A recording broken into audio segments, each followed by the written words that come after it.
What's up, guys? So it is April 10th. Really excited about something that I want to share this morning.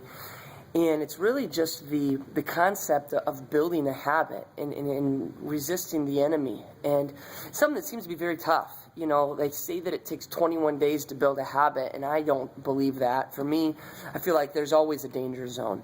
You know, I think a lot of times any setback can damage my habit drastically. It's like I take one step forward in something and then 3 steps back. You know, I'll spend, all week with God. I'll go 5 days, Sunday, Monday, Tuesday, Wednesday, Thursday, and then all of a sudden Friday hits.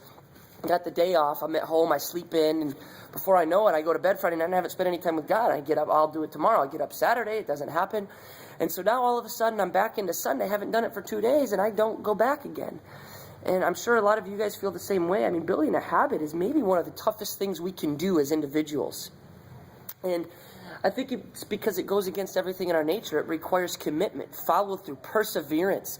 It requires a relentless commitment to a thought or a practice. And in our culture, so many of us we're not relentlessly committed to anything. Everything has an escape clause. From our marriages to our friendships to our relationships. And so if we have escape clauses and everything else, we definitely have them in our habits that we're trying to build. There's an escape clause. Well, if I'm too busy, then I won't pray today. If I've got too much going on. And so I want to encourage you and challenge us to remove the escape clause. Let's make commitments to say, I'm going to be with God and build this relationship with Him regardless, no matter what. No ifs, ands, or buts about it. My time will be spent with Him. No escape clauses are even allowed. And the cool part is God gives us this promise. He said, this is James 4, 7, and 8. He says, submit yourselves then to God. Resist the devil, and he'll flee from you. Come near to God, and He will come near to you. Wash your hands, you sinners, and purify your hearts. And I love this promise that He gives. If you resist the devil, he'll flee from you. See, there is the promise that there's a finish line. There's an end point. There's an end game. I'm going to get to a place where now this time with God is habit like it is brushing my teeth.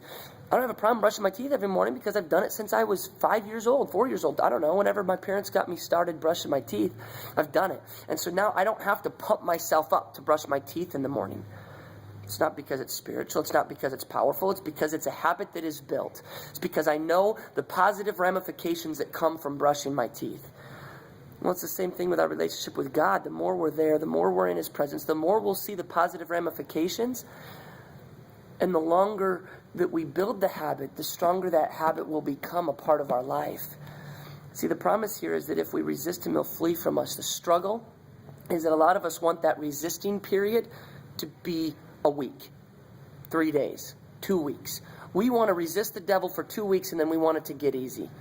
We want to have a 1 week commitment to Jesus, and then we want everything to be easy at that point. And God doesn't say that.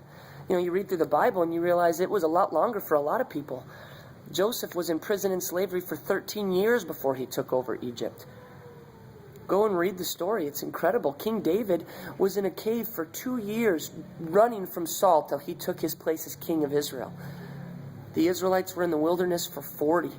Jesus Himself spent 40 days in the wilderness in temptation and seeking God before He stepped into the ministry that He was going to lead. Sorry, someone's calling. So I think for us, we need to understand that resisting period might be longer than we want, but we're not looking for a microwave Christianity, something done in a minute and a half. I want a relationship that's going to sustain the rest of my life, and I believe that you do too. So understand there's going to be a resisting period. There is a finish line. God won't tell you when that finish line is going to hit. You'll wake up one day and you'll look back and you'll realize that you've crossed it. But make a solid commitment to every day, 5, 5, and 5, 15 minutes with God. And before you know it, you'll have built a habit so strong that you can build the foundation of your life on it.